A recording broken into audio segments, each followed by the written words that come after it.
and looking through my collection to see if I already own this palette, I kind of have lost my love for it.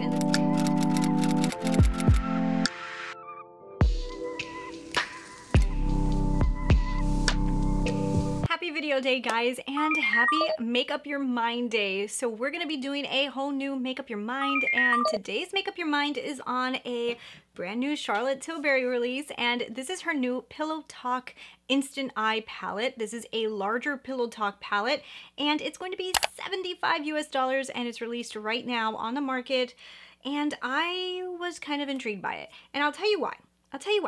Because I really like the Starry Eyes to Hypnotize, and it's one of these type of palettes, and this is the way that I think you should buy Charlotte Tilbury, is in these larger size palettes, because they're a lot less expensive than if you buy like the quads, and I think the quality is exactly the same. You get really amazing formula from Charlotte Tilbury, and I really like it. So I really loved this palette so much that when I saw she was releasing this new one, kind of drew my attention in, and I was staring at it, and I'm staring at it mostly because of those peach shades that I see in there, and I'm like, ooh. I was kind of like, wow, those peach shades are so pretty, and I was very intrigued. And I almost went and purchased this one without even doing this Make Up Your Mind, because I kind of just said, like, I kind of want this, forget it, Christina, you're buying it. And then I stopped myself again. Like, this has been happening a lot to me. I keep stopping myself and saying, stop it. Let's look through your collection. And it's funny because after doing this whole analysis and looking through my collection to see if I already own this palette, I kind of have lost my love for it. That's what we're gonna do in this video, guys. I am gonna look through my collection to see if it is worth it for me to purchase this palette. Like I always say in this video, I'm not expecting you guys to own the exact same palettes as me. We're not doing dupes here. I'm just trying to see if this is worth it for me to purchase, and this is a practice that I would love it if you guys would do on your own, looking through your own personal collection to see if you own similar shades to eyeshadow palettes that are currently releasing. Before you pick them up, decide if you even need to spend your money on them. And that's what I'm going to start doing, and that's what I have been doing, and I have saved myself so much money. You guys will see a video that's coming up pretty soon that we're going to be talking about all of that. So let's go ahead and let's get into what I figured out. We do have a lot of things to go over. I did find very similar tones inside of my collection, and unfortunately, I actually found similar tones in my collection. But let's get into it right now. So let's start off with day one. So as you guys know, she always breaks down her palettes into different sections. I'm going to be using the swatches from Mel Thompson. She actually put up some pretty nice swatches, and I feel like her swatches were a little bit better than the other ones I was going to find. So the palettes that I was able to find some of the colors in were actually a few different palettes. I was not able to stick to like one or two like usual. I went into a few different ones just because I really wanted to get like really similar hues, and this palette is a little larger, so it has a lot of colors in it. So I was able to go into the Starry Eyes to Hypnotize from Charlotte Tilbury. I think I only got one color from the new Nude from Huda Beauty. The Natasha Denona Metropolis palette actually had a few of the hues. Subculture actually had like 2 or 3, and finally I think a whole entire section came out of the Violet Voss. So it's funny because I feel like each one of the sections I was almost able to pull from different palettes. So for Day, I actually feel like Day was probably the easiest section for me to find. When I found the palette that I actually found this Day kind of look in, I kind of went like, uh-oh, I hope this is not going to happen on every section, because if you guys know, Charlotte Tilbury tends to kind of repeat herself in a lot of different palettes, and you'll kind of find similarities in all her palettes. So Day was one of those sections that I did feel like she kind of repeated herself.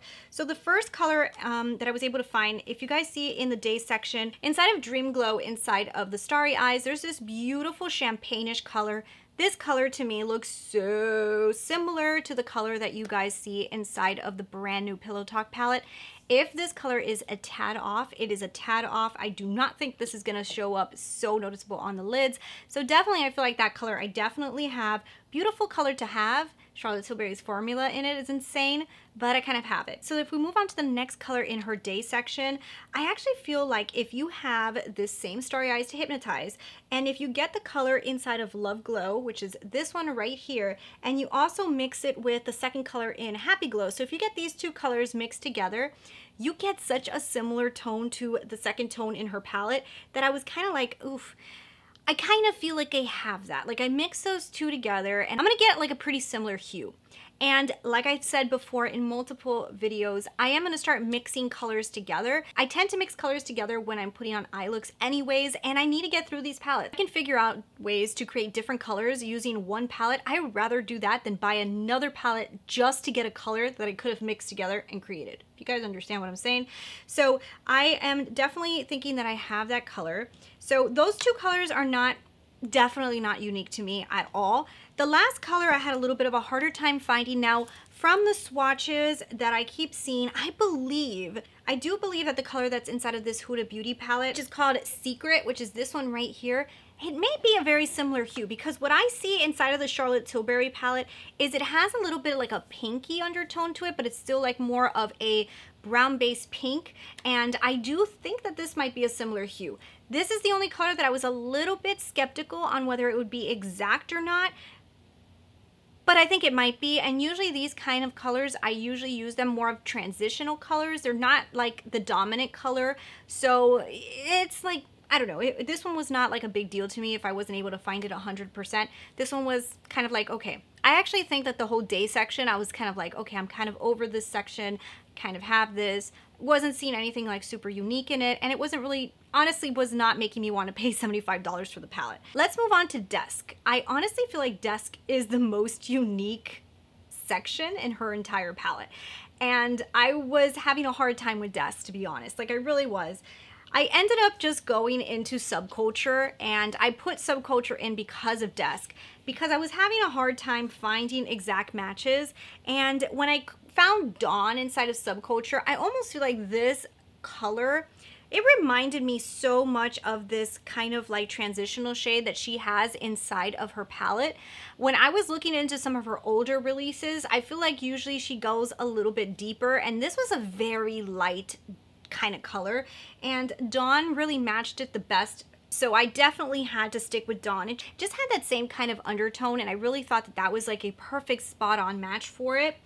And then inside of the Subculture as well, there's this color Roxy. Now Roxy is the only color that I was able to find that had like that same kind of pinky peachy undertone that really kind of matched the color that I see inside of the swatch. I feel like I looked at a bunch of different palettes for this same type of pink color, and the only one that had like a really similar hue was Subculture. And I have to tell you guys, this Desk section is the section that really is making me want this palette, because I love Roxy. Like, Roxy is one of my favorite tones, and a lot of brands don't have this same exact Roxy kind of hue, and I love it in Subculture. But then again, I still have it in Subculture, so I don't really need it in the Charlotte Tilbury, if you know what I'm saying. And I love Anastasia's formula. So then to grab that last color, what I did was I jumped into Metropolis. Inside of Metropolis, there is this color called Pure, which is this one right here. This one to me gave me the closest that I could possibly get to the same shade as the Charlotte Tilbury. And I really feel like I was able to mimic Desk even better than I thought I was going to. I actually didn't think I was going to find Desk, and that Desk section, I was like, this is what's gonna make me want to buy this palette. It's gonna be this section. I can't find it. And when I found it, I was a little disappointed. I'm not gonna lie. I was a little disappointed, and now I kind of know those colors, and when I'm looking at them, I'm like, they look so beautiful in the pan. But technically, when I use this type of peach tone, I don't usually grab such a light tone to put with it. Like, I know that this might be a very simple look, and it might be pretty, but typically when I use this color, I go for something deeper. So that kind of made me go, okay, well, now swatched, I can kind of see that more than when I was actually just looking at it in the pans, you know? So the date section to me, I thought was going to be very easy to find. I really did. I do feel like I had a more difficult time finding date than I thought I was going to. I actually thought Desk was going to be the hardest, and I feel like date ended up being pretty damn difficult. Date, I went into a bunch of different palettes to really try to see if I could find a similar hue, and I ended up just going for the Metropolis for the first hue. Was this color called Rope. Inside of her palette, it almost looks like this tone has yellow in it. The only palette that I have that has like a yellow undertone taupe is Metropolis, and I feel like this color may be the closest match that I could possibly get to the Charlotte Tilbury one, and it's maybe not perfectly spot on. And like I said, this is a very transitional kind of shade to me. Not the most important shade in a palette in my personal opinion. I do like this tone, but I do have a very similar one in Metropolis, and you guys know how expensive this palette is and how I should definitely be using this palette. So that one I kind of found. Now, the rest of the tones I ended up finding inside of Violet Voss Pro palette, and this is actually a palette that I always forget to go into, like always. And the next hue I ended up having to kind of create because I don't feel like I had this one, and I looked at so many different palettes. I got this color called Bestie right here, and I mixed it in with Brownie Points to actually create the hue that looks similar to the Charlotte Tilbury one. And I think that I was able to kind of mimic it by mixing those two hues together, but I don't think that that shade was spot on. Like, I actually like the Charlotte Tilbury shade a lot, and I don't feel like I actually own that shade. Like, I even have the brand new Natasha Denona Mini Glam, and I feel like even that one goes a little bit more cool toned, and I'm not finding that exact shade in my collection. So if anything, I feel like this shade is like the most unique, and I was having a hard time finding it. The last shade I was able to find in this color called Teddy Bear, and I feel like this one was like spot on perfect, and it's really the only palette that gave me like that reddish undertone brown. I actually like this Violet Voss palette, but it's not a palette I grab that often. So when I looked at those colors together, I do feel like this section here is like my deepening shades, and I like it. I think it's pretty, and it's not as like impressive of colors that I thought. Like, looking at that palette just really like pops out at you, you know? The last section was actually the section that I figured I would probably find, but I didn't realize how easily I was gonna find this, and I actually found it all inside of the Violet Voss palette. Every single one of these shades I found inside of here. So technically, if you look at the first color, I found it in this color called On Fleek. This color right here, On Fleek, is so similar. I just feel like On Fleek just looks so similar. I don't know. Like, I was looking at the swatches even that Mel Thompson posted, and I almost feel like those colors look really similar to On Fleek.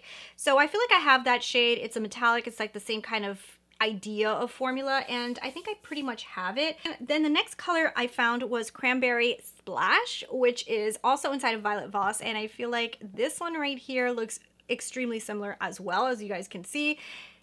It just looks really, really, really almost the same. Like, you could build this color up, and I feel like it'll look very spot on to what the Charlotte Tilbury one looks like. So that one I almost had too. And then finally, Wine and Dine. This final color right here, it does mimic a lot like the Charlotte Tilbury final shade in the palette. And honestly, guys, it really is just not that unique of a shade. I actually just got another palette from BoxyCharm today that has, like, you know, very warm tone colors. And if you look at this color right here, it kind of reminds me a lot of that Charlotte Tilbury shade, same as Wine and Dine. And yeah, so like after I've swatched this entire palette, like kind of like got the idea of the color story on my arm, and I'm looking at it, like it looks like a light toned warm palette. And when I'm looking at it, I'm going, oh, I feel like a lot of these hues, when they're mixed together, they may not do too much definition on the lid. Like, you really have to jump into like one of these lighter shades and then really grab a deepening shade to do like a big definition. Because I feel like a lot of like these center shades, they're just gonna be like simple crease shades. So if you're gonna do like very simple eye looks, this palette may be fantastic for you. Like, I almost feel like her palettes are created for like everyday use. And for everyday use, when I'm looking at this, I'm like, but those aren't colors that I typically wear. Like, you need to know that this is like kind of like one of those red kind of pink tone palettes that you need to be somebody who likes to wear like this type of tone on your lids on a more subtle toned down version in order to really love this palette. Like, typically this type of hues are more like my style. Like, I like going into, I like this palette because I feel like I have variation of color. Like, I'm not stuck to only warm. I also have some of these colors down here, and I'm not stuck to like just one simple eye look. I feel like if you love this section right here of this palette and you want like another 7 shades or whatever of this section, then this palette is for you. And when I'm looking at it, I just kind of looked at it a couple times and said, damn, it's not as impressive as I thought it was going to be. And for $75, it's not hues that I wear very often. And I kind of went from like, yes, I'm going to buy this to maybe I'm not. And I feel like now at the end of the day, even though I do love these Charlotte Tilbury kind of long palettes, I feel like this kind of warm tone $75 palette for me is not going to get use. It's not going to get the use that like, this one does for me. Yeah, I think I've made up my mind, and this basically made me make up my mind that I think I'm going to be passing on this one. Basically because I just don't feel like these hues are gonna give me the kind of eye looks that I typically like to wear. And for $75, I wanna be able to typically like to wear this palette a lot. You know what I mean? So yeah, so guys, I think I've made up my mind that I'm not gonna be picking up this palette. I wanna know from you guys, are you guys considering picking up this palette? I want you guys to tell me down below if you guys have seen a palette that you think that this looks more similar to. So yeah, I think I'm gonna be passing on this palette for sure. But I do want to know from you guys, are you guys going to purchase this palette? Do you guys like it? What are your thoughts? And yeah, that's it guys. I'll talk to you guys later. Bye.